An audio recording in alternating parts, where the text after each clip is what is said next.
Assalamualaikum warahmatullahi wabarakatuh. Alhamdulillahi wa kafa. Wassalatu wassalamu ala Rasulillahil Mustafa wa ala alihi wa sahbihi wa man wafa wa ba'd. Fa ya ahbaballahi wa ahbaba rasulih sallallahu alaihi wasallam, usi nafsi wa iyyakum bi taqwallahi faqad fazal muttaqun. Fala tamutunna illa wa antum muslimun. Faqala ta'ala يا أيها الذين آمنوا اتقوا الله حق تقاته ولا تموتن إلا وأنتم مسلمون. Saudara-saudariku yang terhubung dalam pembelajaran kita, semoga Allah Subhanahu wa taala senantiasa merahmati kita, menyehatkan, melindungi dan membimbing aktivitas kita sehingga bisa menunaikan segala kegiatan kita sampai kita kembali kepada Allah Subhanahu wa taala dengan kegiatan yang baik dan diridhai oleh Allah Subhanahu wa taala.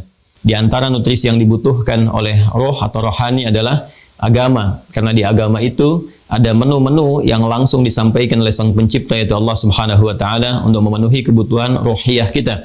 Seperti akal kita butuh pengetahuan, seperti jasad atau fisik kita membutuhkan makanan dan minuman yang kita konsumsi, maka roh pun membutuhkan nutrisi, makanan dan minumannya. Dan semua itu kemasannya ada dalam din, agama, frame-nya ada dalam din. Dan kita telah juga menyampaikan bagaimana menguji kebenaran satu agama sehingga kita bisa menetapkan satu pilihan terhadap Islam. Sehingga Allah Subhanahu wa taala pun memberikan penguatan kepada kita lewat firman-Nya di Quran surah ketiga Ali Imran ayat 19 itu. Innad dina 'indallahil Islam. Sungguh din, agama yang ditetapkan oleh Allah Subhanahu wa taala yang diridhainya adalah Islam. Bagaimana kita bisa mengetahui Islam agama yang benar sesuai dengan apa yang Allah telah sampaikan kepada kita? Maka kita bisa menguji dengan 3 hal yang telah kita bahas panjang lebar bersama, baik dari aspek teologi, ibadah, ataupun muamalah. Nah, di penguatan semua aspek ini butuh pengetahuan, karena Allah tidak menginginkan orang-orang yang berislam tapi keislamannya lemah karena tidak didukung oleh pengetahuan. Sehingga ketika dihadapkan pada tawaran-tawaran duniawi, godaan-godaan materi, dia bisa mengabaikan dan menggadaikan keislamannya. Ya, dengan materi yang sedikit, yang sebetulnya bahkan tidak bisa dinilai gitu ya, keutamaannya, itu bisa menggadaikan keyakinannya. Dengan kata-kata bisa meninggalkan keislamannya. Karena itulah butuh pengetahuan untuk menguatkan keislaman kita. Baik di aspek teologi, supaya terikat keislamannya dengan kuat, ikatan yang kuat yang sulit dilepas disebut dengan aqadah, konsepsinya disebut dengan aqidah, supaya dia yakin tanpa ragu bahwa ini agama benar, ini yang terbaik yang dia peluk, yang dia bisa bawa menjadi bekal menghadap pada Allah Subhanahu wa taala. Keyakinan tanpa ragu terhadap sesuatu disebut dengan iman namanya. Iman ataupun aqidah itu butuh ilmu.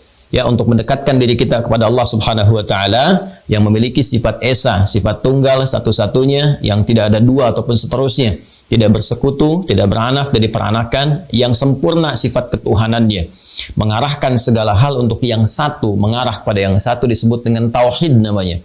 Karena itulah ketika Allah meminta kita mengenal Allah Subhanahu wa taala, Allah menetapkan mesti ada pengetahuan, mesti ada ilmu. Turunlah Quran surah ke-47 Muhammad SAW ayat ke-19.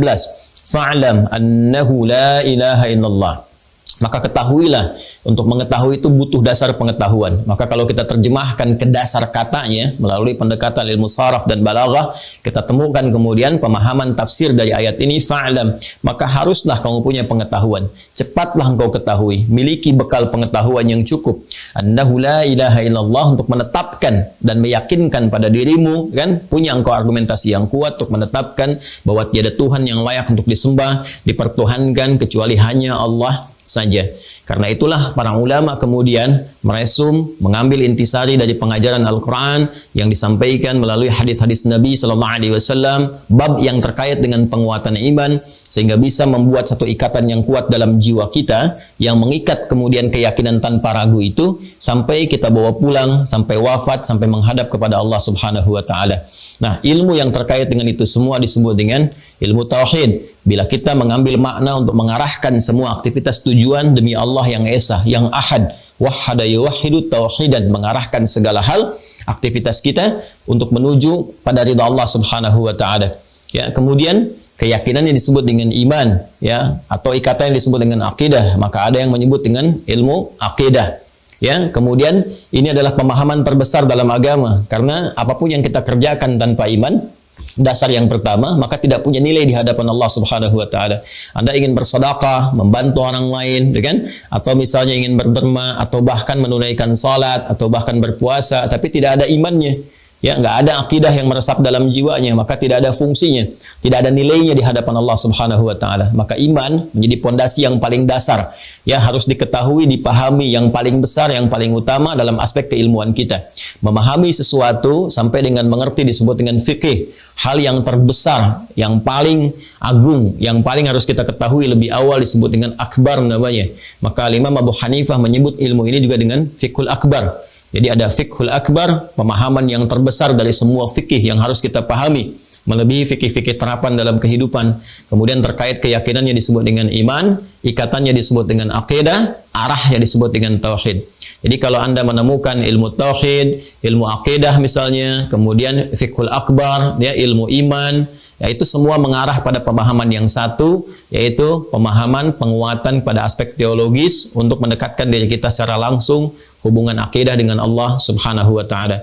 Ini yang harus terikat kuat dan dipesankan oleh Nabi sallallahu alaihi wasallam dalam setiap kesempatan Jumat khususnya atau dalam ta'lim-ta'lim beliau dengan mengutip Quran surah ketiga Ali Imran di ayat 102 itu.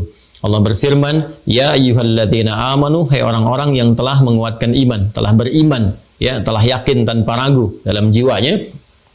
Ittaqullaha haqqa tuqatih, tingkatkan ketakwaanmu kepada Allah dengan cara yang benar, kan? Wala tamutunna illa wa antum muslimun, dan janganlah engkau wafat kecuali engkau dalam keadaan berislam.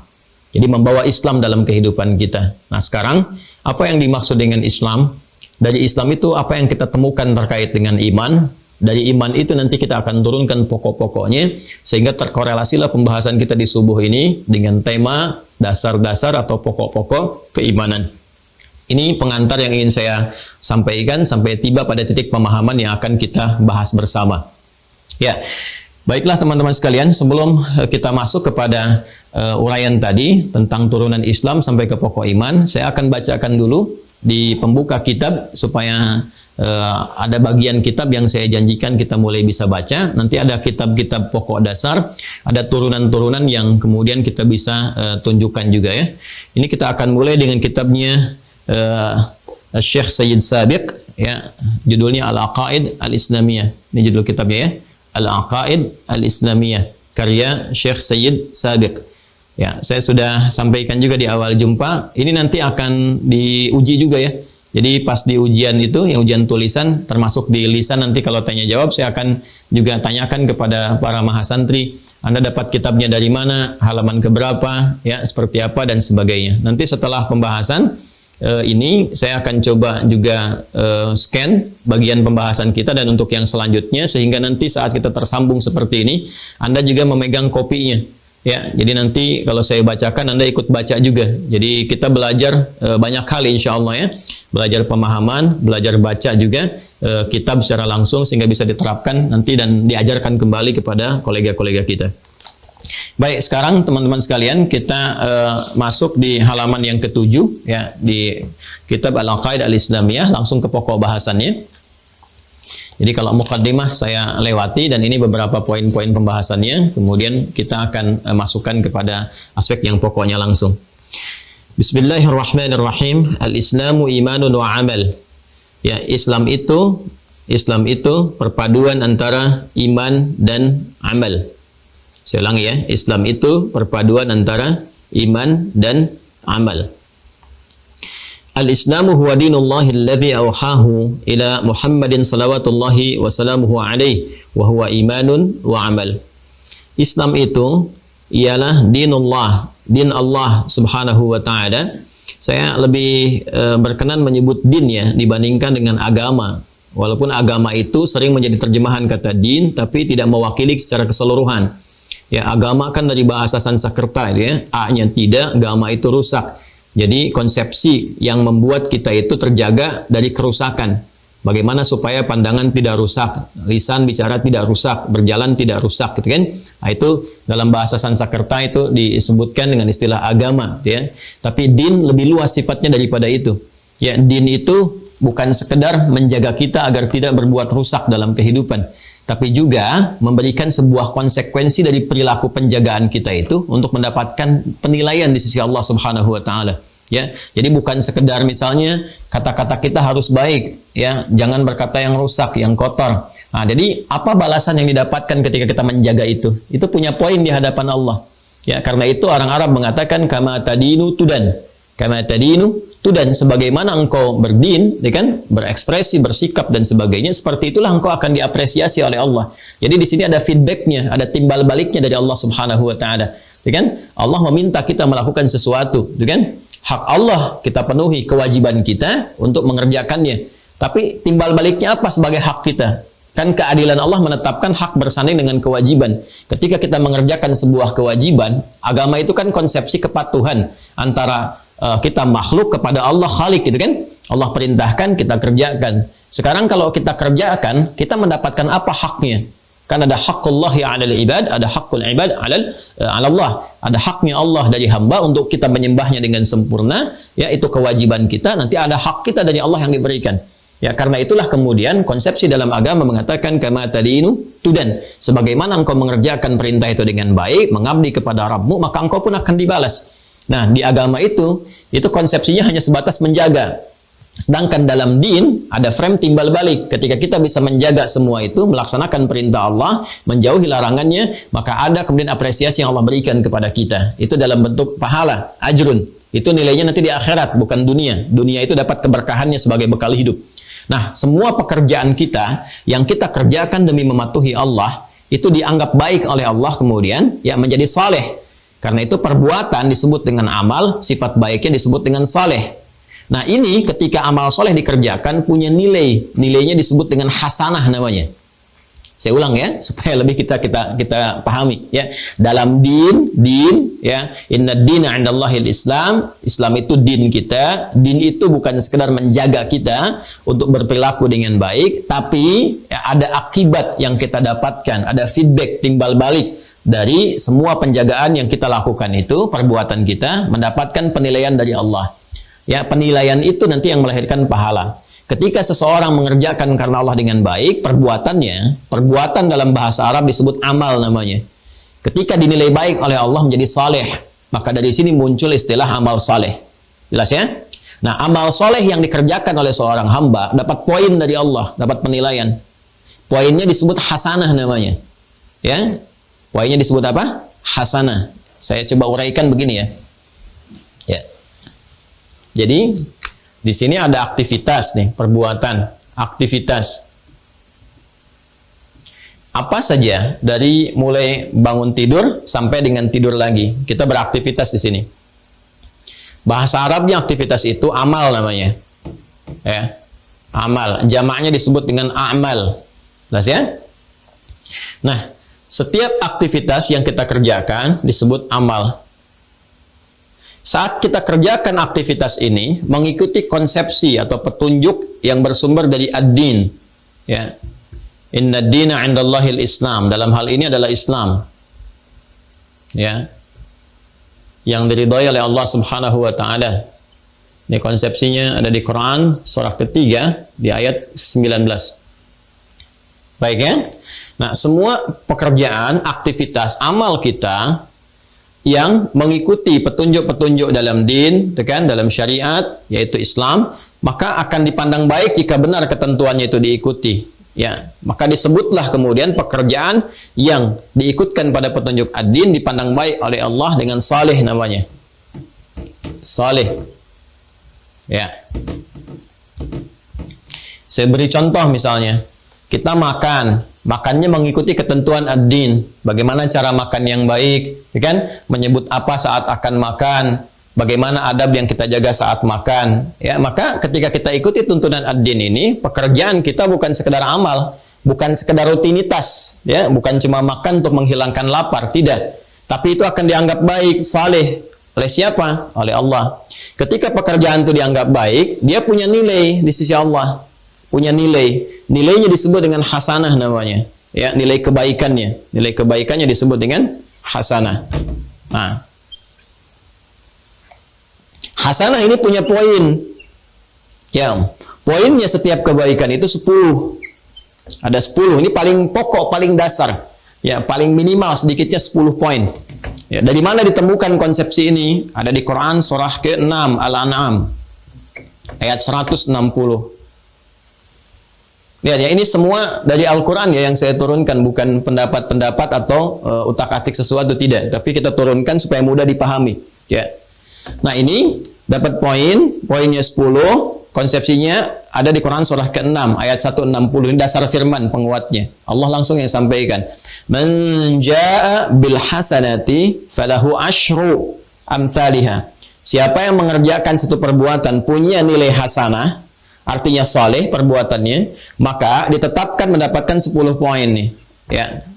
Falahu asyru amsalihha, dia punya padanan 10 nilainya di sisi Allah. Ya. 10 ini jangan dalam hitungan kita 1, 2, 3 terlalu kecil. Karena kita datang ke masjid pun misalnya untuk niat ibadah, baru datang nih, belum mengerjakan apapun. Kita belum sholat misalnya, ya kita belum i'tikaf, belum macam-macam, baru datang aja, tapi niatnya untuk ibadah, bergantung kepada niat. Karena itu Nabi katakan, innamal a'malu binniyat. Itu punya poin 25. Jarak satu keduanya kata Nabi di hadis Muslim itu 500 tahun. Dua ketiganya 500 tahun. Tiga keempatnya 500 tahun. Ya, ini nilai standarnya. Jadi Anda bayangkan kalau mengambil analogi yang hadis yang tadi, jarak satu kedua itu begitu mahal nilainya. Ya, begitu tinggi di sisi Allah Subhanahu wa taala. Ya, bacaan Quran kan setiap hurufnya 10 kan? Man qara'a harfan min kitabillahi falahu asyru hasanat, jamaknya. Ya, selalu hasanah, hasanah, hasanah. Siapa yang membaca satu huruf dari Al-Quran, kata Nabi di hadis riwayat At-Tirmidzi, ya, satu hurufnya itu setara dengan 10 kebaikan. Satu hurufnya loh, teman-teman sekalian. Jadi kalau kita baca alif, lam, mim, itu nggak dihitung satu huruf. Tapi alifnya punya nilai sendiri, lamnya punya nilai sendiri, mimnya punya nilai sendiri. Ya kan? Nah ini nanti konsepnya seperti ini. Ya, mendapatkan poin di sini. Nah ini yang disebut dengan ajrun. Ya, ajrun, lahum ajrun ghairu mamnun. Kumpulan ini yang disebut dengan pahala namanya. Ya, di perbuatan sifat baiknya disebut dengan hasanah, poinnya ini, nah ini yang disebut dengan ajrun. Ini yang kita kumpulkan. Nah, inilah poin bekal kita menghadap Allah Subhanahu wa taala. Ya, poin bekal kita untuk menghadap Allah Subhanahu wa taala. Jadi, semua pekerjaan dunia kita akan menjadi rutinitas tanpa adanya ini. Ya. Tanpa adanya acuan ini, ad-din ini. Ini konsepsi yang memberikan timbal balik, karena itu disebut dengan ad-din, bukan sekedar agama. Jelas ya? Nah, ini yang kita bawa pulang nih. Jadi yang kita bawa pulang itu bukan harta yang kita kumpulkannya. Ya, mohon maaf, bukan kendaraan, bukan rumah yang kita tinggali, pakaian yang kita koleksi, handphone paling mewah yang kita dapati, bukan itu. Ya, jangankan ke akhirat, ke alam kubur pun nggak kita bawa. Demi Allah saya katakan, silahkan cek sebagai muslim misalnya, khususnya kita yang beriman, apakah ada di antara kita kemudian meninggal dikuburkan dengan handphonenya? Kan tidak. Ya kan? Pakaiannya kan tidak. Apakah ada yang meninggal dikuburkan dengan mobil termewah yang dia koleksinya? Kan tidak. Ya, bahkan kain kafan yang kita kenakan pun kan nggak ada kantongnya, coba cek. Ya kan? Nah, karena itu penting bagi kita untuk menyadari bahwa ada sesuatu yang harus kita yakini, kita pahami. Karena itu iman, yakin tanpa ragu. Ya, kalau pulang nanti bawa bekal apa? Logika sederhananya begini. Kita berpindah pada satu tempat, taruhlah mudik misalnya. Nggak usah jauh-jauh lah. Ya, saya tinggal di Bekasi misalnya. Saya akan mudik. Taruhlah misalnya beda tempat sedikit ke Banten ya, atau ke Jawa. Lebih jauh lagi misalnya ada yang ke Sumatera, sampai ke Papua. Mungkin tidak terjadi perpindahan ini tanpa bekal. Tidak mungkin kan? Bahkan sekarang ada syarat-syarat tertentu di masa pandemi. Harus antigen, ya, terbang keluar, harus PCR, harus macam-macam dan sebagainya. Nah, itu berpindah tempat yang sementara di satu wilayah saja yang tidak jauh, itu punya bekal tertentu, bekal khusus. Berbeda negara, Anda harus punya visa. Untuk dapat visa harus punya paspor dan sebagainya. Ada syarat-syarat masuk, ada karantina, ada ini, ada itu. Itu baru sama-sama dunia. Jadi, perpindahan dari satu tempat ke tempat lain itu menuntut adanya penyesuaian bekal. Sekarang kita akan berpindah kepada tempat yang dimensinya berbeda. Lebih jauh lagi. Keadaannya lebih kompleks. Tentu bekalnya tidak akan sama. Karena itulah saat kita pergi meninggalkan dunia ini, dikatakan telah meninggal dunia. Artinya semua bekal-bekal yang terkait dengan keduniaan nggak bisa dibawa ke tempat ini. Dipahami ya? Ya, kita pun di Indonesia belum tentu kita bisa bawa bekal keluar kan? Ya, karena ada kekhususan tertentu. Kalau kita terbang ke negara tertentu kan ada nih. Ini yang prohibited nih, yang nggak boleh dibawa nih, kan? Ini yang nggak boleh, ini yang nggak boleh, ini yang boleh, ini yang itu. Apalagi ke akhirat. Jadi di dunia saja ada ketentuan. Meninggal dunia, bekal-bekal dunia itu hilang, kita tanggalkan, kita tinggalkan. Nah, sekarang pertanyaannya, apa yang akan kita bawa untuk berpindah kepada dimensi lain itu? Tempat lain itu, tempat berpulang itu ketika kita meninggalkan dunia. Nah, disinilah kemudian kita yakin, kita bertanya pada Sang Pencipta, ya Allah, ketika saya pindah apa yang harus saya siapkan? Allah jawab. Di sini kita mendapatkan kebenaran dan keyakinan akan risalah Islam. Tidak ada satu keterangan, informasi yang paling akurat, lengkap, transmisinya bisa dilacak dari setiap masa sampai ke sumber utamanya, yang terang, benderang, menjelaskan kepada kita tentang bagaimana kehidupan setelah kematian, cara wafatnya bagaimana, siapa yang mengambil nyawanya, apa yang terjadi saat meninggal dunia, kemana kita pindah, keadaannya seperti apa, bekal yang dibawanya apa, kecuali dalam ad-dinul Islam. Silahkan dicek. Silakan dicek. Nah, inilah yang kita butuhkan. Nah, jadi yang saat kita pulang kembali kepada Allah ke akhirat itu, ini ad-din ini yang akan memberikan konsepsi petunjuknya. Ini yang harus dilakukan. Pedomannya seperti ini. Ya, jadi di sini saya katakan saya lebih cenderung nanti untuk mendekatkan pada pilihan kosakata ad-din gitu ya, untuk term pembahasan di konteks terjemah agama itu. Walaupun juga pembahasan tentang kata agama boleh jadi mengalami perluasan ya untuk pemahaman kita saat ini. Nggak ada masalah dalam perluasan-perluasan itu. Tapi penting saya jelaskan kenapa Al-Quran memilih diksi ad-din untuk memberikan gambaran kepada kita tentang apa yang telah kita uraikan itu. Karena itulah kita selalu bermohon kepada Allah, kita meminta berdoa, ya yang sangat familiar sekali. Doanya disebutkan di Quran, surah kedua Al-Baqarah, di ayat 201. Ya, paling kanan sebelah bawah di mushaf standar. Wa minhum may yaqulu rabbana atina fid dunya hasanah wa fil akhirati hasanah wa qina adzabannar. Dan di antara sekian manusia yang berkehidupan itu, ada yang bermohon kepada Allah Subhanahu wa taala agar aktivitas dunianya memiliki nilai hasanah ini. Jadi bukan cuma rutinitas, ya, dia berharap makannya hasanah, tidurnya hasanah, berpakaiannya hasanah, ya. Walaupun namanya ibu hasanah, tapi kemudian dia tidak mengerjakan konsepsi ini, dia nggak dapat juga. Nah, hasanah ini yang melahirkan ajrun. Jamaknya disebut dengan ujur, ya, ujurun. Ini yang kita bawa pulang. Nanti hasanah ini akan tampak lagi di akhirat berupa pahala-pahala. Makanya kita katakan wa fil akhirati hasanah. Perbuatan dunia yang punya nilai hasanah yang bisa dibawa pulang sampai ke akhirat. Bukan cuma dianggap baik saja dunianya. Karena ada yang dapat dunia, ya, tapi akhiratnya nggak dapat. Kan di ayat 200-nya begitu. Wa minan nasi may yaqulu rabbana atina fid dunya. Nggak ada hasanahnya. Silakan cek. Ayat 200 yang mengatakan rabbana atina fid dunya wa ma lahu fil akhirati min khalaq. Ya, wa minan nasi may yaqulu, di antara sekian manusia ada yang selalu harapannya itu mendapatkan dunia. Ya, wa minan nasi may yaqulu rabbana atina fid dunya, bukan hasanah, enggak ada hasanah di situ. Ya, di situ orientasinya dunia saja. Even itu mengenakan misalnya dengan jubah-jubah keagamaan. Ya, dalam sebagian orang ada yang disindir oleh Al-Qur'an.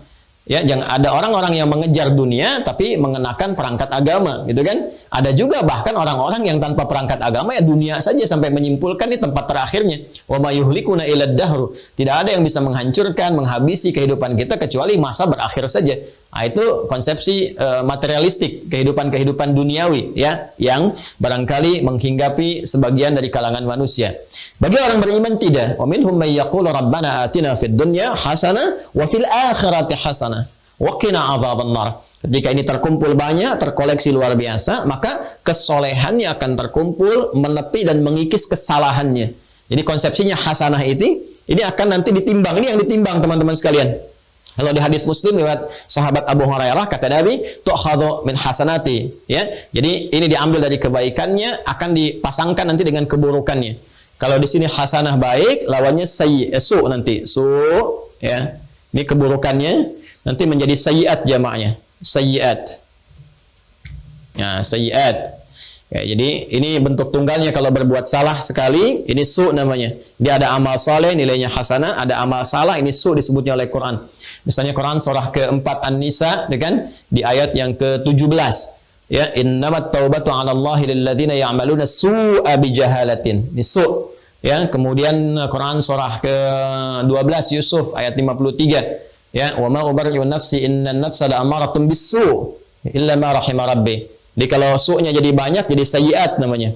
Ya, di ayat 18-nya, walaysatit taubatu lilladzina ya'maluna sayyiat. Nah, ini nanti akan ditimbang. Kata Rasulullah SAW ini di hadis Muflis namanya dia, di Sahih Muslim, itu akan ditimbang antara kebaikan dengan keburukannya. Jadi nanti kebaikan menutup keburukan, kebaikan menutup keburukan. Jadi kalau kita banyak koleksi hasanahnya, ujurnya banyak, ini akan menepikan salahnya. Ketika salahnya itu mulai dikikis, hilang, tersisa kebaikannya, maka dia akan berpotensi mendapatkan rahmat Allah, terhindar dari ancaman hukuman neraka. Wa qina adzabannar. Maka itu kita mohon dari sejak di dunia, ya Allah, mohon berikan ridha kepada amalan kami sehingga terkumpul hasanah dengan baik, bisa menutup sayyiat dan terhindar dari ancaman neraka. Ya, nah, ini konsepsinya. Semua ini ditemukan di dalam apa? Islam. Untuk mendapatkan ini, karena din nyambungnya ke Islam, inna dina 'indallahil Islam, ini ayatnya.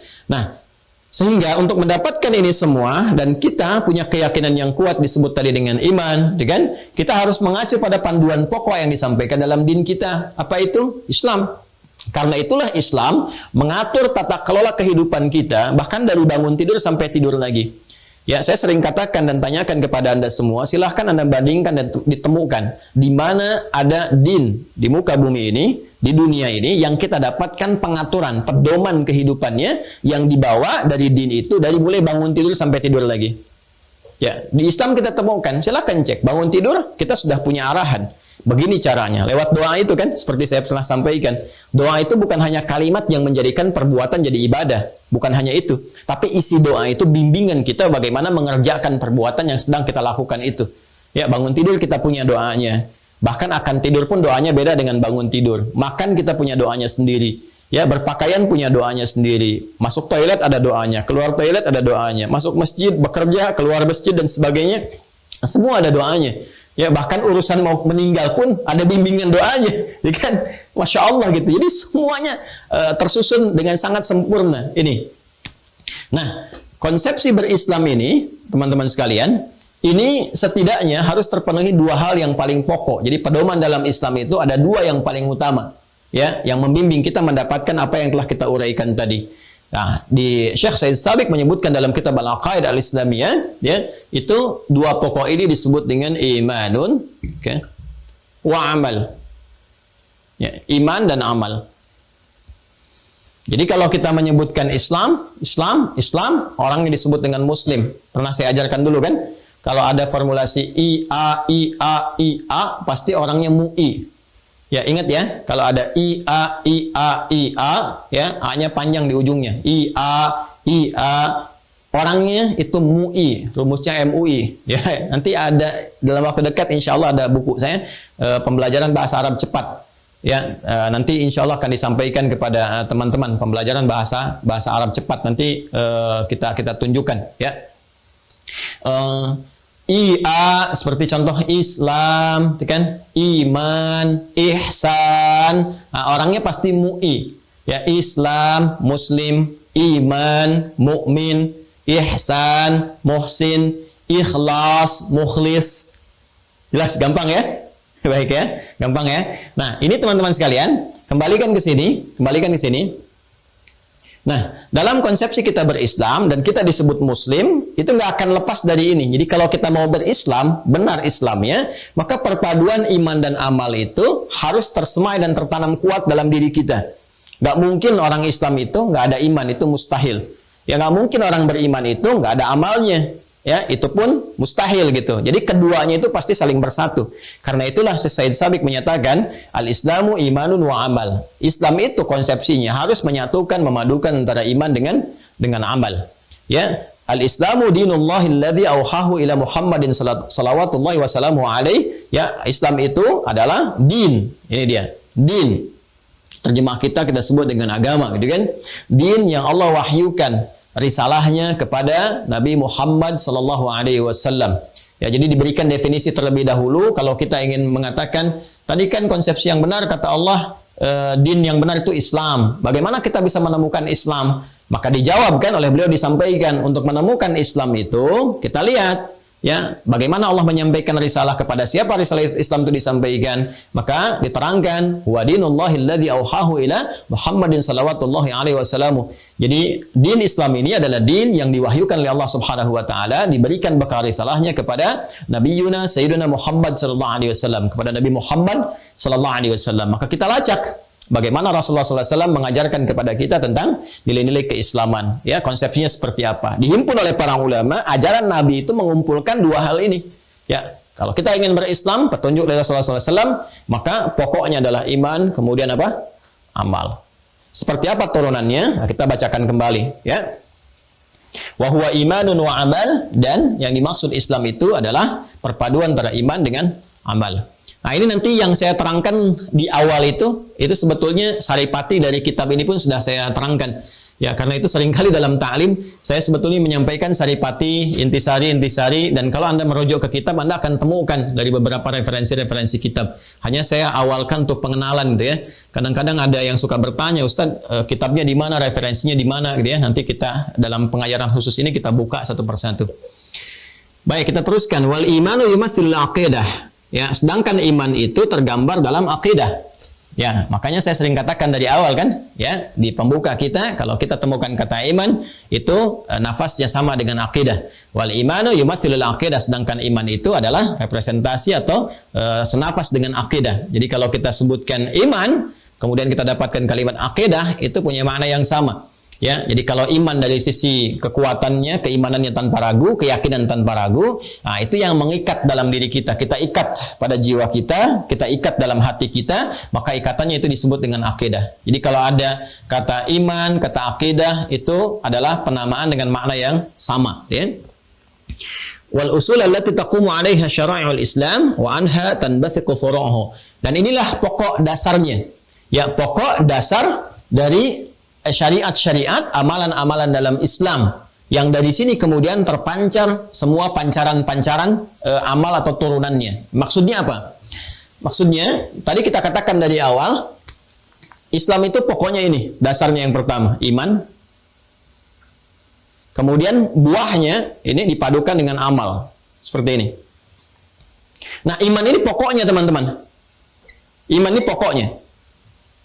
Jadi kalau tadi kita kembali ke konsepsi ini, perpaduan antara iman dengan amal ini, kalau kita padukan, iman ini pokoknya, amal ini aktivitas yang dikerjakan oleh manusia pada umumnya, dari bangun tidur sampai tidur lagi. Jadi semua aktivitas yang kita kerjakan disebut dengan amal namanya. Ya, ini nanti akan dibawa menghadap kepada Allah hasilnya, dipertanggungjawabkan. Sekecil apapun akan dilihat. Ya, karena itu Allah infokan jauh-jauh hari dalam Al-Quran, فَمَنْ يَعْمَلْ مِثْقَالَ ذَرَّةٍ خَيْرًا يَرَهُ وَمَنْ يَعْمَلْ مِثْقَالَ ذَرَّةٍ شَرًّا يَرَهُ. Ya, siapa yang mengerjakan amal kan? فَمَنْ يَعْمَلْ itu dari kata amal, ya. Amila ya'malu. Ya, فَمَنْ يَعْمَلْ, siapa yang mengerjakan sedikit pun aktivitas di dunia ini, jangan dikira akan terabaikan begitu saja. Itu punya nilai di sisi Allah. Baik dibalas kebaikan, buruk pun kemudian ada evaluasinya. Karena itu kata Allah, mengerjakan sedikit apapun yang dia kerjakan dalam kehidupan nih, rutinitas pekerjaannya itu akan dinilai. Akan dinilai. Makanya kalau Anda miskal, itu mesti khairayyarah. Ya? Jangan sampai syarrayyarah. Kalau miskal, harus apa? Khairayyarah. Jangan apa? Syarrayyarah. Sama ya'mal miskala dzarratin khairayyarah. Ya? Wa may ya'mal miskala dzarratin syarrayyarah. Jadi, mengerjakan apapun, itu pasti akan dinilai. Nah, kalau kita ingin mendapatkan penilaian terbaik ini, amal kita ini, aktivitas kita, makan kita, dari bangun tidur, berpakaian, sampai bekerja, dan sebagainya, hidup sosial, berumah tangga, dan seterusnya, maka mesti ada pokok ini, generatornya iman nih. Harus digerakkan oleh iman. Sebagai muslim ya, itu harus otomatis, ini pokoknya nih, ini usulnya. Ya, makanya dikatakan di kitab ini, wal usul allati taqumu 'alaiha syara'i'ul Islam. Ini pokoknya, pokok yang menjadikan semua konsepsi pekerjaan, amal itu sama dengan syariat. Ya, nanti kita turunkan pas baca paragraf kedua. Ya, jadi semua amalan-amalan dalam Islam itu support utamanya dari iman dari sini.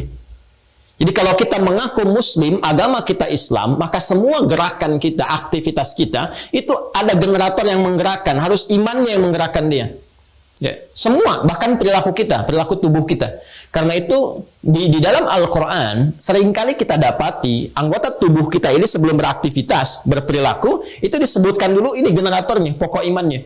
Ya, kita lihat misalnya tentang mata kita yang akan menatap, itu imannya dulu disebutkan. Wa qul lil mu'minina yaghuddu min absarihim. Quran surah An-Nur surah 24 ayat 30.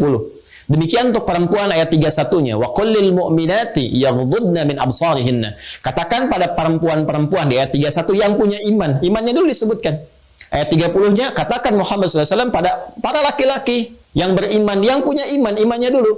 Ya, yaghdudna min absarihim, yaghdudna min absarihinna. Pandangannya harus melihat kepada yang baik saja. Yang saleh ini. Ya.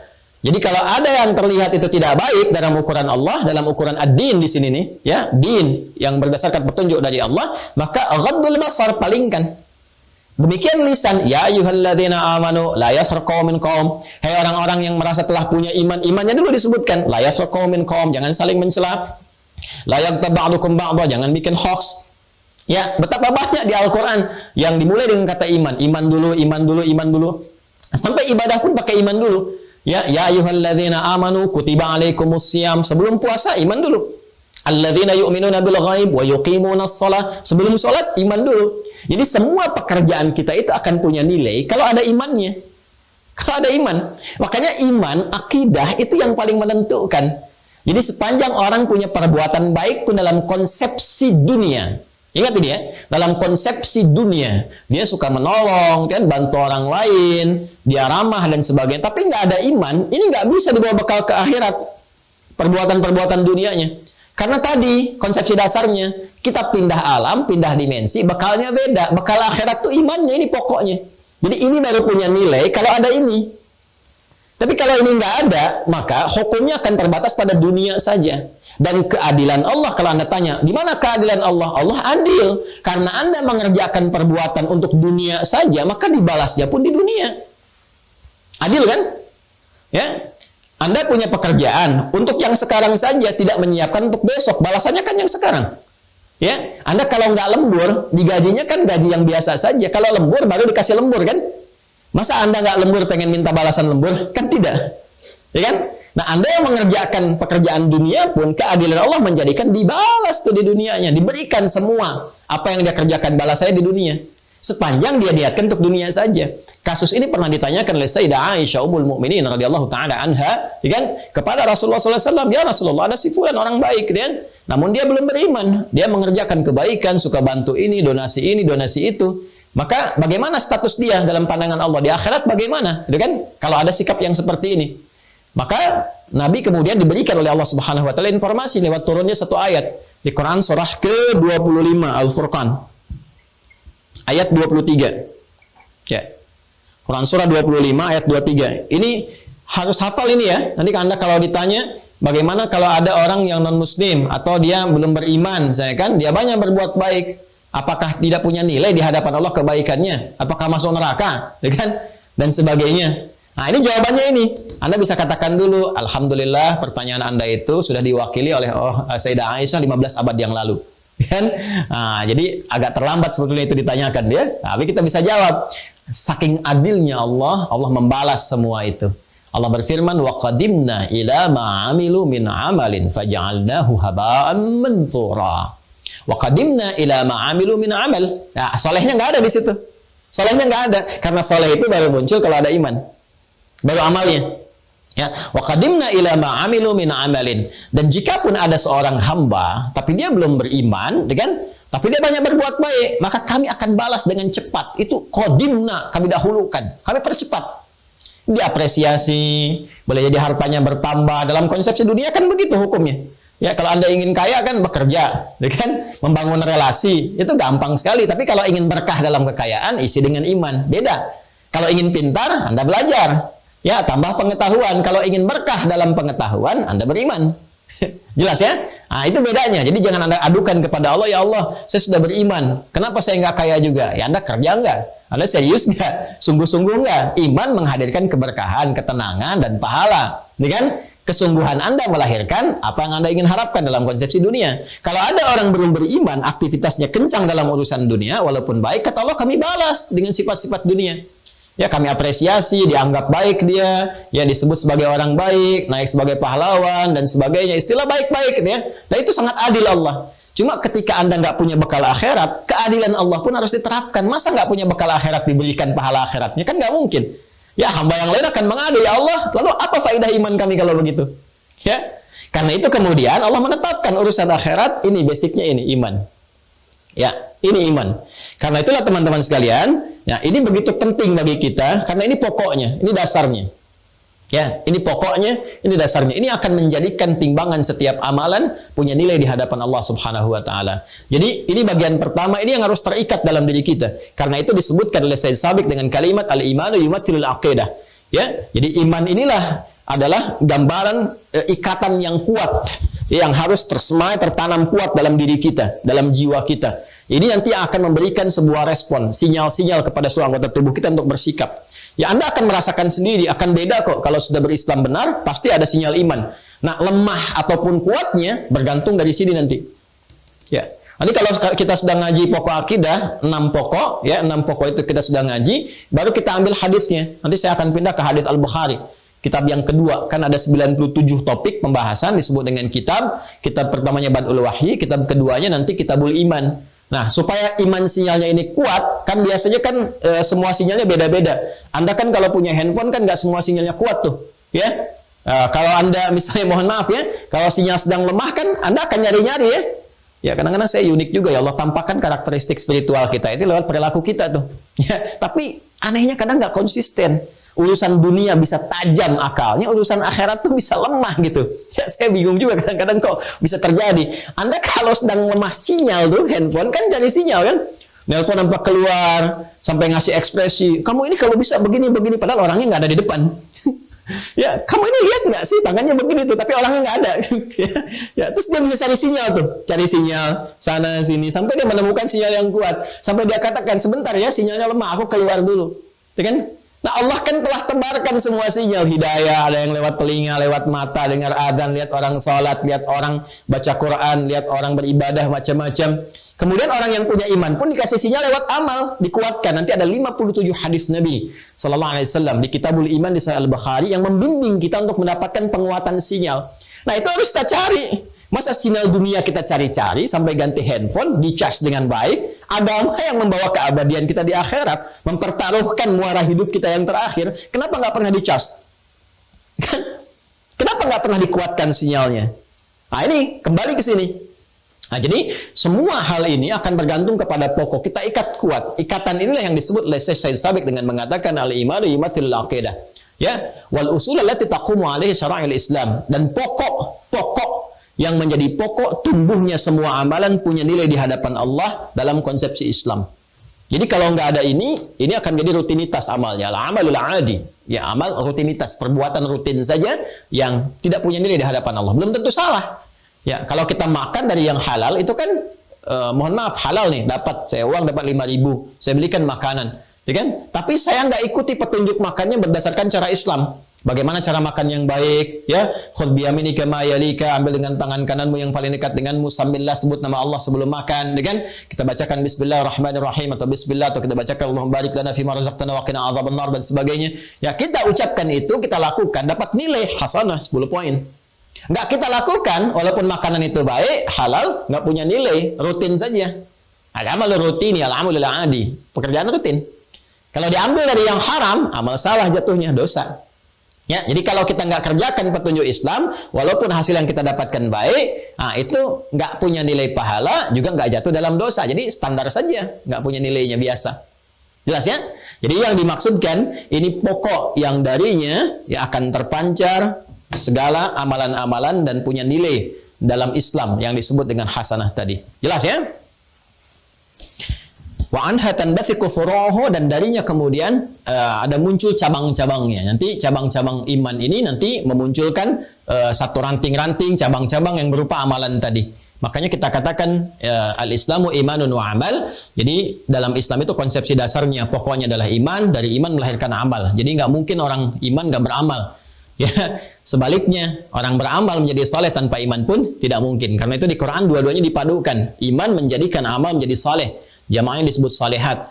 Ya, jadi kalau kita diberikan waktu untuk beraktivitas, amalan kita nggak dikerjakan karena iman, maka rugi kita. Karena kita nggak ngumpulkan poin itu, sedangkan kita bertarung dengan kematian. Ya, siapa yang lebih duluan nih mengumpulkan amalan, atau kematian yang lebih dekat duluan, kita nggak tahu ajalnya kapan, atau kita menyiapkan amal-amal baik sehingga kita ketika kematian datang kita jemput dengan sangat indah. Ya, seperti kemarin di Bogor di Cilendek ya, yang ada bertanya gitu ya, Ustadz ya, ada Kiai Haji Muhyiddin Junaidi, beliau itu wakil ketua Dewan Pertimbangan MUI ya. Guru kami juga itu sedang mengajar, tiba-tiba ada jamaah bertanya, Masya Allah, apakah kalau wafat bertemu dengan Rasulullah Sallallahu Alaihi Wasallam? Ya, ketika dijawab dan tiba ajalnya gitu kan, kullu nafsin dha'iqatul maut, seketika sesuai dengan ajal meninggal dunia, dan kita doakan semoga husnul khatimah. Jadi Masya Allah, bertanya apakah ketika meninggal bertemu dengan Rasulullah, setelah jawaban selesai meninggal dunia. Nah, itu kan sangat luar biasa, menjemput kematian dengan sangat indah, di ta'lim, di masjid, dalam suasana bertanya apakah berjumpa dengan Rasul. Kan tidak semua mendapati kematian yang indah seperti ini. Ada sebagian yang bahkan menyiapkan, ada yang minta sama Allah gitu kan, kematiannya yang terbaik, memohon harinya sesuai dengan ajal dan sebagainya. Masya Allah, itu banyak hal lah yang indah-indah, yang kadang-kadang ya memahaminya dengan iman bukan dengan akal dalam kondisi-kondisi tertentu. Dan itu sangat kaya kita dengan khazanah semua itu. Nah, itu teman-teman sekalian ya, iman. Kemudian mensupport amal, waktu diberikan kepada kita untuk mengumpulkan semua bekal itu. Nah, waktu yang Allah berikan kepada kita untuk dimanfaatkan beraktivitas, itu disebut asr namanya. Asr. Jadi bahasa Arab tuh kaya sekali kosakatanya, dan diksinya beda-beda. Dilalahnya itu tidak sama. Ada waktun, ada zamanun, gitu kan? Ada lagi asrun. Ya, kalau asrun itu menunjuk kepada waktu yang diisi dengan aktivitas, jadi momentum. Ya, jadi setiap saat yang kita lalui dengan aktivitas itu asrun namanya. Sekarang pun asrun. Secara waktu mungkin subuh. Ya, fajar tadi subuh, kemudian sobah ya. Itu perjalanan waktunya, pergantiannya. Tapi ketika menjadi momentum untuk diisi beraktivitas, semua detiknya disebut dengan asrun. Ya, maka Allah turunkan kepada kita konsepsi mengisi asrun itu dengan baik dengan turunnya surah Al-Asr. Surah 103. Wal asr. Demi waktu yang aku berikan kepada manusia untuk beraktivitas. Ya, nama manusia yang melakukan aktivitas itu disebut insan namanya. Nah, saya ingin tunjukkan kepada Anda bagaimana dahsyatnya diksi Al-Quran. Ini mustahil buatan manusia, mustahil makhluk. Ya, mustahil. Al-Quran itu bukan makhluk, bukan buatan manusia. Al-Quran firman Allah. Karena itu setiap diksinya sempurna. Ya, nanti Anda akan temukan kapan Al-Quran berbicara menyapa manusia dengan bashar, dengan ins, dengan nas, dengan bani Adam, dengan insan. Itu konteksnya sangat selalu sempurna. Wal asr, innal insan. Allah tidak mengatakan innal bashar, innal insan. Sungguh semua yang manusia yang beraktivitas dari mulai bangun tidur sampai dengan tidur itu, semua totalitas aktivitasnya, lafi khusr, berpotensi akan rugi. Ya, diberi modal 24 jam sesuai dengan ajalnya misalnya, ya, tapi dia nggak manfaatkan dengan baik itu untuk menenun amal saleh. Diberikan waktunya, rugi kan? Anda diberi modal 24 juta. Ya kan? Balik-balik cuma bawa 4 juta. Berarti rugi 20 juta kan? Allah kasih modal 24 jam sehari. Yang punya nilai berapa? Jadi kalau cuma punya nilai 23 jam, rugi 1 jam. Kan? Kita harus kumpulkan. Kalau bisa melampaui batas waktu itu. Itu yang disebut oleh Nabi dengan jariyah. Yang kalaupun kita hilang waktunya habis, tapi pahalanya terus datang. Itu yang disebut dengan jariyah. Mengalir terus. Mengalir. Ya kan? Wal asr innal insana lafi khusr. Illa kecuali. Ya, di antara sekian orang rugi itu ada yang beruntung, kecuali yang tidak rugi itu illal ladzina amanu, iman dulu, wa amilus shalihat. Amalnya pakai saleh kan? Illal ladzina amanu, ya, kecuali orang-orang yang beriman. Alladzina itu disebutkan 1080 kali dalam Al-Qur'an. Itu ismul mausul yadullu 'alal jam'il jam'iyah. Ya, itu kata sambung konjungsi menunjuk kepada objek, kadang-kadang subjek gitu kan, tapi bentuknya jamak tanpa batas, holistik. Sifatnya komprehensif. Jadi semua Allah beri peluang. Ya, dari kecil sampai dengan besar, laki-laki ataupun perempuan, tua, muda, dan semua status sosialnya disamakan oleh Allah dalam pemanfaatan waktu ini. Apakah punya nilai atau tidak di hadapan Allah? Kata Allah, semua hambaku, kalian punya peluang untuk memiliki nilai di hadapanku. Syaratnya bagaimana? Amanu, iman dulu. Itu pokoknya. Ya kan? Sematkan dalam jiwamu, ikat dengan kuat. Akidah itu. Lalu iman itu akan memberikan sinyal pada dirimu, amilus shalihat, untuk beramal, beraktivitas salihat yang baik. Ya, silakan kalau nggak percaya, keimanan itu kalau benar kita kerjakan, dijaga imannya benar, pasti yang keluar itu yang baik-baik. Nggak mungkin orang beriman dari pulsa katanya saja, dia punya pulsa kosakata tuh. Itu ketika mengalir ke lisannya untuk disupport keluar berbicara, kalau dia benar-benar beriman, nggak mungkin keluar kata-kata yang kotor, mustahil. Ya, semakin kuat kan naik status keimanan ya. Dalam tata sosial kemasyarakatan pun namanya kan bisa beda-beda. Ya, ada yang disebut ustadz, kiai, macam-macam dan sebagainya. Ya, hamba yang saleh dan seterusnya. Itu kalau sudah naik status keimanan, teman-teman, semakin menguat, Itu terlihat dalam perilaku. Nggak mungkin, saya nggak pernah temukan orang yang baik dari iman itu kata-katanya kotor. Nggak ada. Bahkan untuk menemukan kosakata yang kotor pun nggak ketemu gitu. Ya. Silakan cek. Kata-katanya itu dipilah. Begitu akan keluar yang kotor tuh nggak bisa diucapkan. Itu petunjuk iman. Ya. Ya, nanti panggilan-panggilannya lewat sinyal-sinyal amal itu nanti yang disebut dengan syariat. Nanti kita akan baca. Ya, coba deh waktu adzan. Allahu Akbar, Allahu Akbar. Ya, waktu sholat kan telah tiba ya lewat adzan itu. Kan sinyal iman kita menguat kan? Mengatakan cepat, sudah siap-siap, waktunya sholat, nanti zuhur, adzan, katakan siap-siap. Itu sebelum menyebutkan waktu, Allah sebutkan imannya dulu. Coba buka Quran surah keempat, itu An-Nisa ayat 103. Di ujungnya, saya baca dari awalnya. فَإِذَا قَضَيْتُمُ الصَّلَاةَ فَاذْكُرُوا اللَّهَ قِيَامًا وَقُعُودًا وَعَلَى جُنُوبِكُمْ فَإِذَا اطْمَأْنَنْتُمْ فَأَقِيمُوا الصَّلَاةَ إِنَّ الصَّلَاةَ كَانَتْ عَلَى الْمُؤْمِنِينَ كِتَابًا مَوْقُوتًا. Sungguh salat itu bagi orang-orang beriman itu tahu waktunya. Ya, jadi orang beriman tuh tahu waktu salat tuh. Awas tuh, itu sindiran yang sangat tajam tuh dari Allah tuh. Ayo saya tanya, tuh nanti jam berapa? Asar nanti jam berapa? Ayo. Maghrib jam berapa? Itu kata Allah, orang beriman tuh tahu waktunya. Ya, dan sinyal iman semakin kuat, dia akan membisikkan. Nanti siap-siap asar ya. Bahkan ada yang baru selesai subuh udah ingat tahajud. Tadi malam saya tahajud jam sekian, besok saya tahajud nanti malam jam sekian saya rencanakan. Itu saking kuat imannya, sebelum tiba panggilan itu yang menyentuh iman sudah siap-siap. Ya, nanti kalau imannya jadi standar itu waktu dipanggil aja, Allahu Akbar, Allahu Akbar. Wajilat qulubuhum. Itu Quran surah ke-8 ayat kedua, Al-Anfal ayat kedua. Innamal mu'minuna alladzina idza dzukirallahu wajilat qulubuhum. Sungguh insan beriman yang sejati itu, yang masih punya iman, jika disebutkan nama Allah ada getaran dalam jiwanya. Itu disebutkan. Makanya tiap hari 5 kali dalam sehari, dalam setiap pergantian antar waktu. PAW, pergantian antar waktu gitu ya. Dalam sehari kan 5 kali. Pagi ke siang, siang ke sore, sore menjelang pertengahan ganti ke malam, kemudian tiba malam. Ya, kita kenal dengan subuh, zuhur, asar, maghrib, isya. Itu kan disebutkan nama Allah. Karena khawatir paginya beriman, sorenya kufur. Ya, kan ada yang sorenya kufur, paginya beriman. Ya, makanya dipanggil tuh. Kata Allah, kalau benar masih ada iman, itu akan ada sinyal dalam dirinya. Allahu Akbar, Allahu Akbar. Ya Allah, sudah adzan.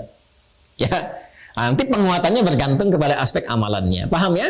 Dari situ ya. Nah, kita belum sampai nih, kita masih di pembuka. Wal amalu yumathilu syariah. Ya, sedangkan amalan itu refleksi dari syariat. Ya, jadi nah ini teman-teman sekalian. Ini Masya Allah, ini termasuk juga yang ramai-ramai pada dibahas sekarang ini ya. Nah, orang Islam harus tahu nih. Kalau nggak tahu, nah itu ada kelemahan dalam keislamannya, harus diperkuat.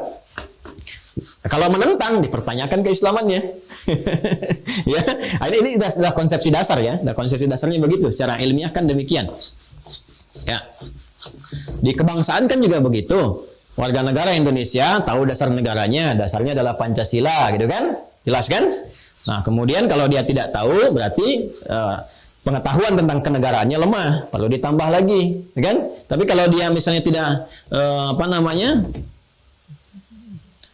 ya tidak mengakui ya dasar negara adalah Pancasila, maka dipertanyakan ke negaraannya, kan? Baik. Nah, sama dalam konsepsi berpikir kan secara logika demikian. Ya, orang Islam, nih al-Islam. Orangnya disebut Muslim. Nah, harus punya pokok keislamannya, karena Islam itu tadi pokoknya 2, dia disinergikan menjadi 1. Yang pertama adalah iman, ini. Ya. Sudah saya jelaskan. Ini refleksi dari akidah. Sudah saya sampaikan juga, kalau disebutkan akidah maksudnya apa, disebutkan iman maksudnya apa. Ya, iman keyakinan tanpa ragu ketika terikat kuat dalam jiwa kita, ikatannya disebut dengan akidah. Untuk menguatkan ini, maka ada bagian yang kedua, disebut dengan amal. Nah, ini semua saling melengkapi, karena itu konsepsi yang dibangunnya adalah al-imanu wal amal. Imanun wa amalun. Al-Islamu imanun wa amal, kata Syekh Said Sabiq. Islam itu harus terpadu antara iman dengan amal. Kalau iman refleksinya ada pada akidah, kan? Kalau amal ada pada syariat. Di nama lain amal itu namanya syariat. Nah, jelas ya? Dikala Anda mendapatkan akidah sama dengan iman. Ya, akidah Anda apa? Islam, ya kan? Maksudnya apa? Saya yakin tanpa ragu dengan Islam. Jadi nggak boleh ragu. Kalau ragu dipertanyakan keislamannya. Jelas ya? Makanya petunjuk pertama dalam Al-Quran ketika berinteraksi dengan pedoman keislaman di Al-Quran nggak boleh ragu. Dzalikal kitabu la raiba fi. Baru jadi petunjuk hudal lil muttaqin. Siapa muttaqin itu? Iman dulu ayat 3-nya alladzina yu'minuna bil ghaib. Iman dulu. Ini selalu nyambung. Ya, selalu nyambung, ya.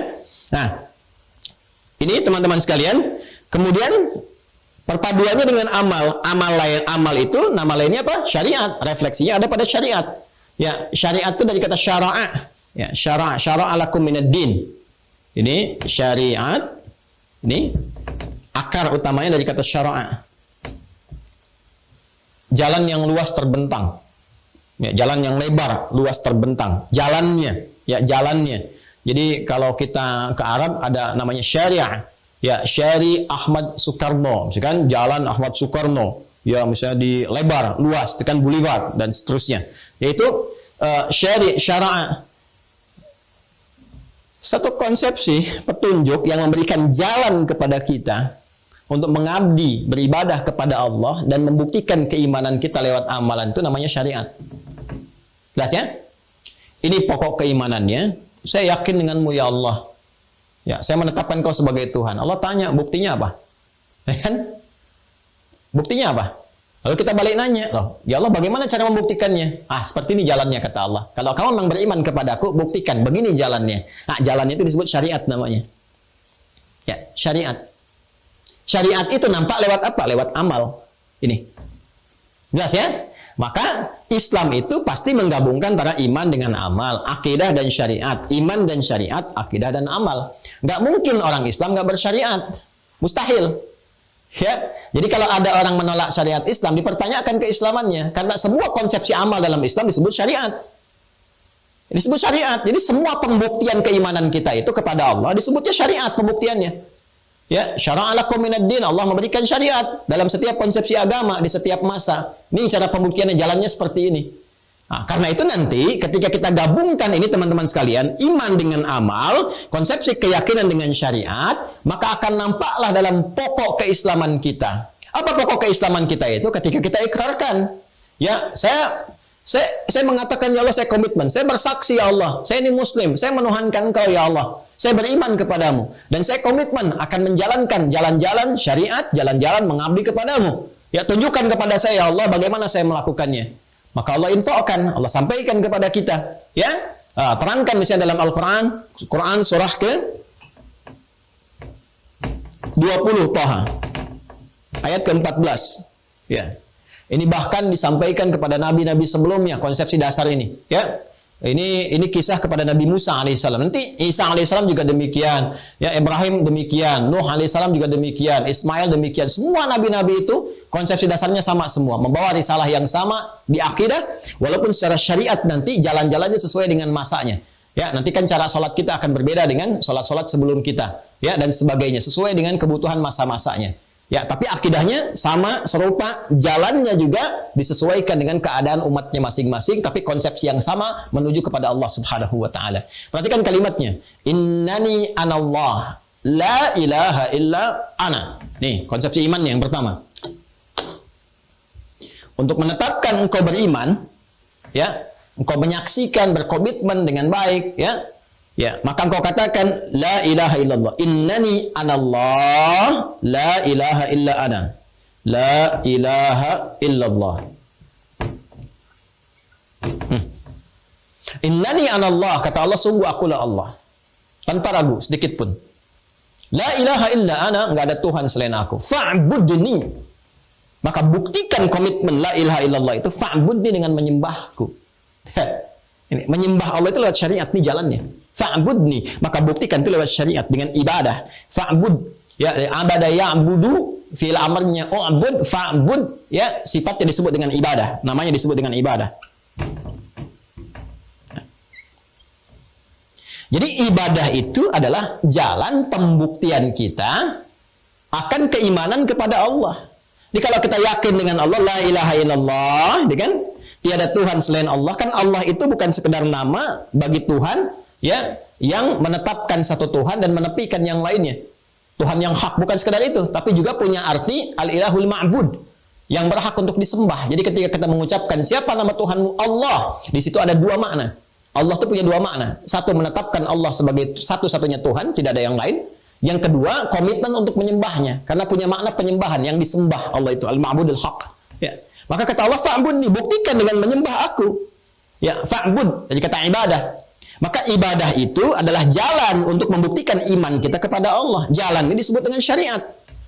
Ya, karena itu di masa Nabi Muhammad SAW diajarkan kepada umatnya bagaimana cara kita, teman-teman sekalian, untuk menetapkan Allah sebagai Tuhan, membuktikan kemudian bagaimana jalan beribadah kepada Allah. Kita bahkan bertanya lagi, ya Allah, jalan ibadahnya bagaimana? Siapa yang menunjukkan kepada kami? Maka kata Allah nih, konsepsinya ada dalam satu kalimat. Ya, kita berkomitmen minta disaksikan, dan kita berkomitmen kuat untuk menetapkan Allah sebagai Tuhan dan menyembahnya lewat jalan tertentu. Dalam bahasa Arab disebut dengan syahadat. Ya, syahadat. Maka kita bersyahadat dengan dua makna utama. Asyhadu an la ilaha illallah. Ini bukti keimanan. Wa asyhadu anna Muhammadar Rasulullah. Dan cara kita untuk membuktikan keimanan kepada Allah dengan la ilaha illallah itu kita mengikuti risalah petunjuk Nabi Muhammad SAW yang diutus oleh Allah untuk menerangkan kepada kita bagaimana membuktikan dan menguatkan keimanan kita kepada Allah itu lewat syariat. Jelas? Maka kita katakan wa asyhadu anna Muhammadar Rasulullah. Dan cara saya la ilaha illallah itu, cara saya beriman kepada Allah itu, saya akan ikuti petunjuk Rasulullah SAW. Ya, saya akan ikuti bagaimana Rasulullah mengajarkan kepada saya, membimbing saya dan sebagainya. Jelas ya? Maka dari itu nanti akan ada banyak ayat menerangkan kepada kita ini loh, fungsi Nabi diutus ini bagaimana, bagaimana menetapkan kebenaran Rasulullah itu, bagaimana menguji bahwa Rasulullah itu Nabi yang benar. Ya, bahkan Al-Imam Al-Bukhari sebelum masuk Kitabul Iman menerangkan dulu kitab Bad'ul Wahyi. Ya, kitab dimulainya wahyu untuk menunjukkan kepada kita ini Rasul yang benar. Ini Rasul pembawa risalah untuk membimbing kita la ilaha illallah.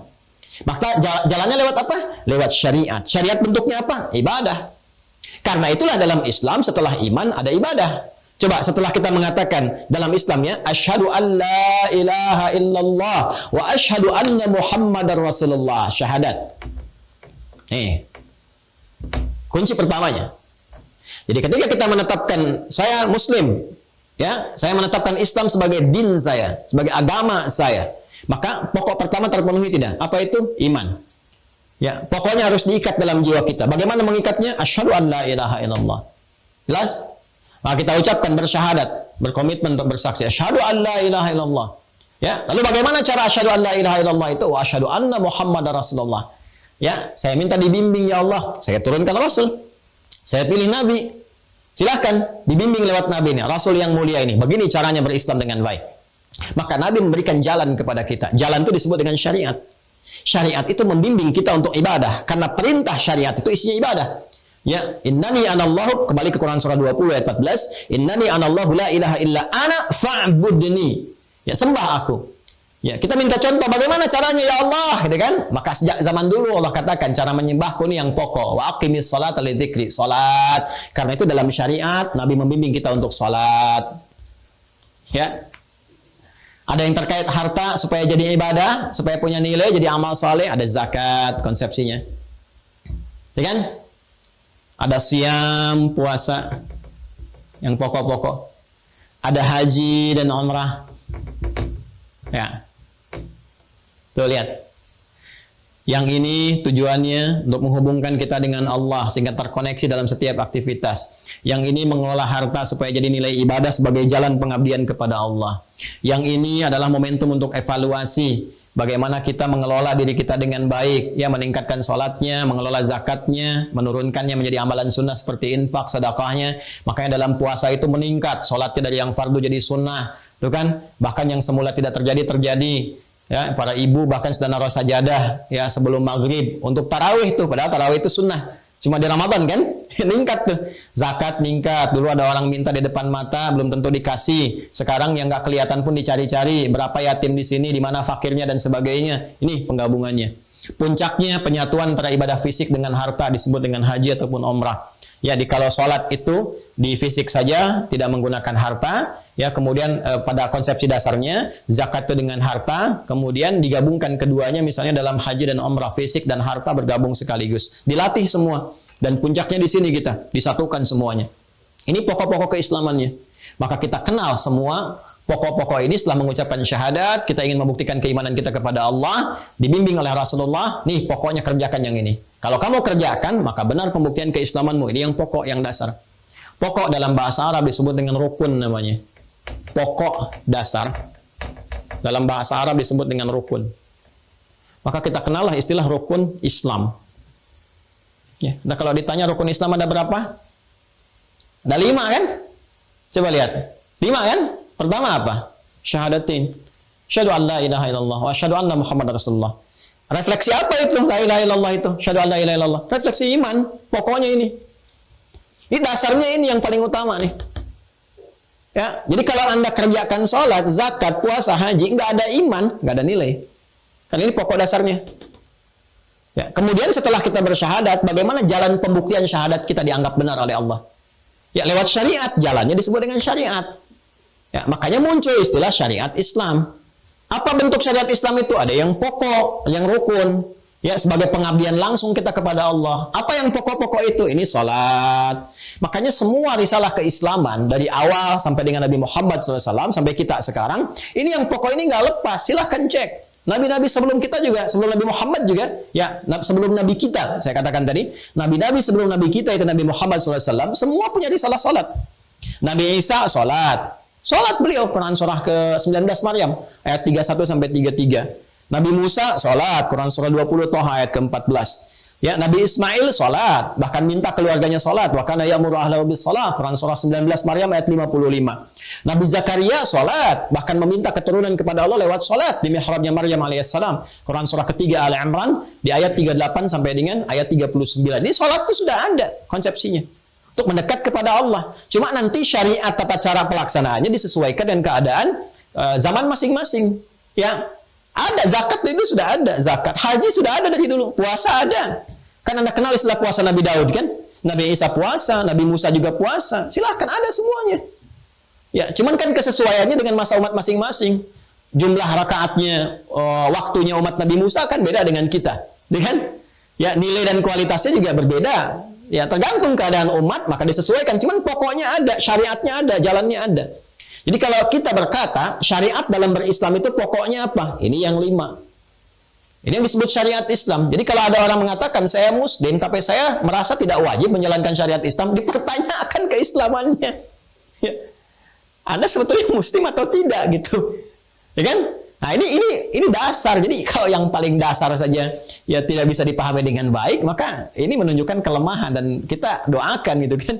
Kita doakan semoga bisa belajar, dapat hidayah, mau menjemput kebaikan dan sebagainya. Dan cara paling utama meninggalkan maksiat, karena taat lawannya maksiat. Jadi kalau maksiat masih dikerjakan terus, ya susah, ketutup pintu-pintu taatnya nanti. Nanti semakin ketutup, khatamallahu ala qulubihim, ini yang repot. Jelas ya? Nah, paham sekarang ya? Nah, sudah berapa tahun nih kita yang berislam dan sebagainya. Kita harus mengerti pokok-pokok ini. Nah, di sini nanti ada penguatan supaya syahadatnya kuat, jangan sampai dikasih mie instan syahadatnya hilang. Ya, dikasih angin surga, aku mencintaimu gitu kan. Kemudian ditukar syahadatnya, hilang syahadat, cintanya sampai ke alam dunia gitu kan. Selesai. Ya, jadi hati-hati nih. Ini penting, mesti ada ilmu. Ini pun mesti ada ilmu. Ini mesti ada ilmu, ada ilmu. Ya, ini syahadat yang lewat iman tadi, para ulama merumuskan ilmunya. Bagaimana ilmu kita kuat tentang iman ini, ya, akidahnya kuat, tertanam, terekat dalam jiwa, maka ilmunya disatukan dengan kalimatnya langsung, disebut dengan ilmu akidah. Supaya semua terhubung kepada Allah, untuk Allah sebagai pengabdian, konsepsi la ilaha illallah, untuk Allah yang ahad. Untuk Allah yang ahad dari kata wahhada yuwahhidut tauhid, maka disebut ilmunya dengan ilmu akidah, ilmu tauhid. Ya kan? Untuk penguatan iman. Yang ini ilmunya disebut dengan fikih. Maka kita temukan fikih salat supaya salat kita baik, fikih zakat supaya zakat kita terukur dengan baik, dikeluarkan dengan terukur sempurna, fikih puasa, fikih haji, fikih umrah dan sebagainya. Jelas ya? Nah, dalam turunan fikih ini, teman-teman sekalian, pemahaman ini untuk yang syariat. Puncak tertingginya ini pemahaman tentang iman, karena ini pokoknya. Makanya Al-Imam Abu Hanifah, saya sekali lagi ya, awas nih muncul di ujian nih. Ya, Al-Imam Abu Hanifah menamai ilmu tentang akidah, ilmu tentang tauhid ini dengan fiqhul akbar, fikih yang terbesar di antara sekian fikih yang dipelajari. Jadi kalau kita belajar fikih salat, fikih zakat, fikih puasa, memahami ini, ya fikih itu artinya paham. Jadi kalau sholat harus sampai paham, mengerti apa yang dibaca dan dilakukan dalam sholat. Demikian seterusnya sampai ke bawah. Nanti kita belajar. Insya Allah kita belajar. Ya, nanti pemahaman tentang syahadat ada ilmunya, ilmu tauhid. Ya, dasarnya juga ada. Nanti dalil Qurannya ada. Ilmu tentang syariat disebut dengan fikih namanya. Jelas sampai sini? Nah, pokok pertama, dasar pertama dalam ilmu tauhid adalah memahami atau mengerti tentang dasar-dasar keimanan. Ya, karena kalau kita imannya ingin kuat, akidahnya ingin kuat, seperti halnya keislaman kita punya pokok, punya rukun, iman pun punya pokok, punya rukun. Nah, inilah pokok-pokok yang akan menenun akidah. Simpul-simpul akidah itu ada pada pokok ini. Jadi kalau kita simpulnya nggak kuat, nanti talinya lemah. Ya, alih-alih urwatul wufqalan fisamalaha, jadi tidak kuat nanti. Ya, jadi yang tadinya harusnya infilan fisamalaha, jadi infisal, terpecah. Ya, yang harusnya muttasil, ya jadi munfasil. Yang harusnya mengikat jadi terlepas. Ini yang bahaya. Maka simpul ini mesti kita rangkai dengan kuat. Kita jalin ikatannya, yang ikatannya menenun pada jiwa kita dan nanti terrefleksikan dalam setiap perilaku kita. Maka kalau iman kita ingin kuat, ya, kemudian dari iman ini memberikan imun kepada amal kita, maka kita harus perkuat pokoknya, perkuat dasarnya. Di sini muncul materi dasar-dasar keimanan atau pokok-pokok iman. Mengerti sampai sini? Nah, materinya belum kita bahas. Ini baru mukadimah. Ini baru mukadimah. Jadi saya ingin menanamkan betul dalam jiwa kita mengerti kenapa sih harus belajar ini. Jadi saya tidak ingin kita menghafal. Kalau menghafal, anak saya yang kecil pun saya ajari udah hafal tuh. Ya, anak 2 tahun kan kalau kita bilang, Nek, rukun iman. Ya, iman kepada Allah, iman kepada malaikat, iman kepada kitab, iman kepada Rasul, iman kepada hari kiamat, iman kepada qadar dan qadar. Hafal. Lantas apa bedanya baligh kita dengan anak-anak kita? Bahkan beliau saya si Soleh kalau diajari itu juga bisa. Soleh, iman pertama apa? Allah. Assalamualaikum. Jadi kalau kita mengatakan beriman, beliau pun bisa menghafal gitu. Ya, jadi saya ingin ini kita pahami betul supaya konsepsi ini mengikat pada jiwa kita dengan kuat sehingga bisa terrefleksikan dalam kehidupan kita. Jelas ya? Oke, kalau sudah jelas teman-teman sekalian, nanti insya Allah di pembahasan berikutnya esok hari berarti ya. Esok hari kita akan masuk kepada pokok-pokok keimanan. Kita baca ini. Ya, ini ada juga di sini. Nanti kita teruskan. Jadi saya ingin kitabnya ada, dengan referensinya dibaca, kalian turunannya saya uraikan. Nanti kita gabungkan dengan kitab-kitab lain karena tidak semua ada di satu kitab. Ya, biasanya saya gabungkan beberapa kitab, saya satukan, lalu saya ambil intisarinya seperti apa. Nanti insya Allah kita jadikan satu intisari pokok pembahasan. Nih teman-teman bisa baca ulang. Ya, baca ulang, nanti pas ujian juga mudah, gitu ya. Nah, kemudian selanjutnya di kitab ini diterangkan dalil-dalilnya. Ya, wal iman wal amal awil aqidah was syariah kilahum murtabitan bil akhir irtibat ats-thamar bil ashjar. Sedangkan iman dan amal itu, mohon izin saya bacakan kitabnya dengan cepat. Iman dan amal itu atau akidah dan syariah keduanya terikat, terkoneksikan satu dengan yang lainnya dengan ikatan yang sangat kuat seperti kaitan antara buah dengan pohonnya. Jadi kalau pohon tak berbuah kan kelihatan seperti tidak ada nilainya gitu kan. Ya, kemudian juga ada pohon nggak ada buah ya dipertanyakan, gitu kan? Makanya orang Arab mengatakan al-ilmu bila amalin kasyajari bila thamarin. Ilmu yang tidak diamalkan ibarat pohon tanpa buah, begitu berharganya gitu kan keterikatan antara pohon dengan buah itu. Al-irtibatul musabbabat bil asbab atau keterikatan antara sebab dengan akibat. Ya, nggak mungkin ada akibat kalau nggak ada sebab, nggak mungkin ada sebab kalau nggak ada akibat. Ya, jadi kalau ada sebab dengan akibat itu seperti keterikatan iman dengan amal. Ya, jadi segala aspek apapun yang terjadi pada amal itu akan disupport oleh iman jika iman ada dalam jiwa. Jadi kalau iman nggak ada dalam jiwa, amal tidak punya nilai, ya. Wan nataij bil muqaddimat, dan seperti halnya hasil dan pendahuluan. Wa min ajli hadha tarabutul wathiq ya'ti ila amal muqtarinan bil iman fi aktsari ayatil Qur'anil Karim. Karena keterikatan yang kuat inilah kemudian Allah menyampaikan keterikatan iman dan amal itu di banyak ayat dalam Al-Quran. Bahkan ya ayat pertama yang berbicara tentang surga pun kunci surganya itu diikat dengan iman dan amal, yaitu di Al-Baqarah ayat 25. Di sini dibuka dengan kalimat a'udzubillahi minasyaitonirrajim, firman Allah Subhanahu wa taala, "Wa basyiril ladzina amanu wa 'amilus salihati anna lahum jannatin tajri min tahtihal anhar." Silahkan lihat ya. Di kunci kalimat surga pertama dalam Al-Quran, itu pembukanya iman dan amal. وَبَشِّرِ الَّذِينَ آمَنُوا iman wa amilus salihat amal anna lahum jannatin tajri min tahtihal anhar. Bagi orang yang beriman dan dengan imannya dibimbing dia beramal saleh, disiapkan baginya bentangan surga-surga yang beraneka ragam dengan segala jenis keindahannya. Kemudian juga firman Allah di Quran surah An-Nahl ayat 96, "Man 'amila salihan min dzakarin aw untha wa huwa mu'minun falanuhyiyannahu hayatan thayyibah wa lanajziyannahum ajrahum bi ahsani ma kanu ya'malun." Ya, dan siapapun yang beriman kepada Allah lalu mengerjakan amal saleh. Ya, siapa yang mengerjakan amal saleh yang didasari dengan iman kepada Allah Subhanahu wa taala, baik laki-laki atau perempuan, dasarnya iman, wa huwa mu'min.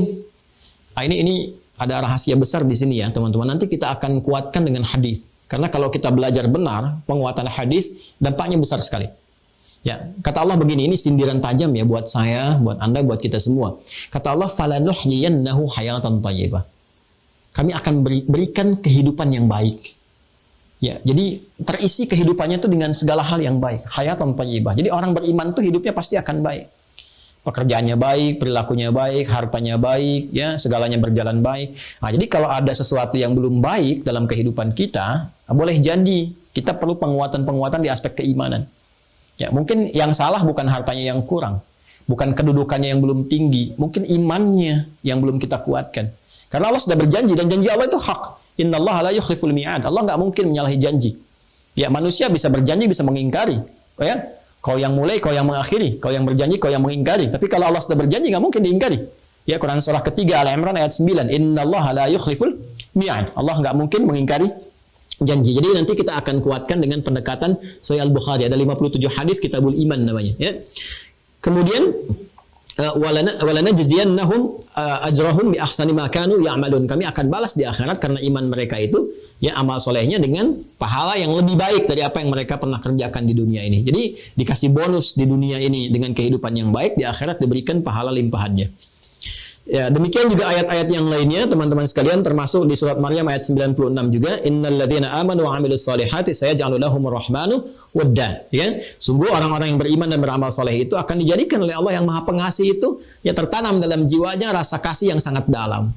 Jadi Masya Allah tuh orang beriman itu pasti pengasih, pasti penuh dengan kasih sayang, gitu kan? Penuh dengan simpati, toleransi yang baik. Orang beriman itu hidupnya baik. Jadi cukuplah orang beriman itu pasti jadi orang baik. Jadi kalau ada orang beriman mengaku iman kurang baik, kasar, kata-katanya kasar, perilakunya kasar, gitu kan? Bergaulnya tidak baik, dipertanyakan keimanannya. Ayo, mana istri yang beriman, suami yang beriman, anak yang beriman, tetangga yang beriman, karyawan yang beriman. Awas, hati-hati ya, jangan sampai belajar dengan saya, bergaul dengan teman jadi nggak baik, kata-katanya kasar, senang mencela, ya, memvonis satu dengan yang lainnya. Ya, itu mohon maaf, ada sesuatu yang salah dalam pembelajaran. Ya, imma pemahaman antum salah atau saya mengajarkan yang tidak tepat memberikan pemahamannya. Ya, kita sama-sama mengoreksi diri ya. Jadi kalau belajar dengan baik, beriman, pasti tumbuh kelembutan, kebaikan. Silahkan cek siapapun yang belajar dengan Rasulullah, itu semua akan jadi orang baik. Saya belum pernah melihat ada sahabat belajar dengan Nabi, tiba-tiba menjadi pencela, ya, tiba-tiba jadi perusak, tiba-tiba menjadi tukang bikin hoax dan sebagainya. Jadi kita tantangannya ini sangat kompleks. Kita beristighfar, mudah-mudahan Allah bimbing kita semua dalam hal kebaikan. Nah, ini alhamdulillah satu halaman nih teman-teman sekalian. Satu halaman kurang lebih 3 SKS. saya belajar di Tipoli ini cukup lama nih, 2-3 pertemuan saya jadikan satu pertemuan 1,5 jam ya. Semoga Allah berikan kemuliaan untuk kita semua. Semoga Allah berikan bimbingan kepada kita, memaafkan kesalahan kita, mengampuni dosa-dosa kita. Saya memohon maaf sebesar-besarnya kalau ada yang kurang berkenan dalam penyampaian. Kalau ada yang benar, itu pasti petunjuk dari Allah dan bimbingan dari Rasulullah SAW. Tapi kalau ada yang salah, itu mutlak dari kesalahan saya pribadi. Silahkan teman-teman bisa berikan masukan untuk saya koreksi, saya perbaiki, dan juga bisa mengambil manfaat dari ustaz-ustaz lain yang mengajar kita dalam keseharian kita. Demikian, semoga bermanfaat. Allahumma taqabbal minna innaka antas sami'ul alim wa tub 'alaina innaka antat tawwabur rahim. Allahumma 'allimna ma yanfa'una wa waffiqna ya Allah bima fahimna wa 'allimna ya Allah wa 'allimna ya Allah wa 'allimna ya Allah ma 'amilnahu bih wa waffiqna lin'amala ma fahimna تمناه. اللهم وصلى الله على سيدنا محمد وعلى آله وصحبه أجمعين. اللهم اجعلنا من أهل القرآن واجعل القرآن صاحبا لنا في الدنيا وشفيعا لنا في الآخرة يا أرحم الراحمين. ربنا آتنا في الدنيا حسنة وفي الآخرة حسنة وقنا عذاب النار بفضلك سبحان ربك رب العزة عما يصفون وسلام على المرسلين وآخر دعوانا سبحانك اللهم وبحمدك نشهد أن لا إله إلا أنت نستغفرك ونتوب إليك والحمد لله رب العالمين. السلام عليكم ورحمة الله وبركاته.